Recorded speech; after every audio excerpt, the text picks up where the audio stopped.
irraa dhiibanii na buqqisu kadhachuuf albeenatti lukkisu firanna beekoo baatti baasanii mataa muranii na rarraasanii akkamitti madaarra gachiisu tuttuqaa alagaa tunanneessu osoon maatii qabuun nama faarsa roorrii fataan kophaa na raarsa nan dadhabe koree buqqifachuu ilmaan koos roorroodhaan guddifachuu madaa inni gagoo qabanadhee naaf hin ulamee yoom kadhadhee mataa inni gagoo qabanadhee naaf hin ulamee yoom kadhadhee.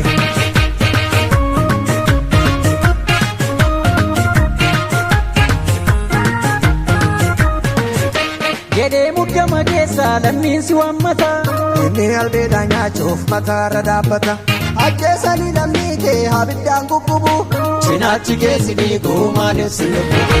Jedhee muddama keessaa lammiinsi waammata inni albeedhaan nyaachuuf mataarra dhaabbata ajjeesanii lammii kee abiddaan guggubu cinaachi keessi dhiiguu maaliif si lubbu.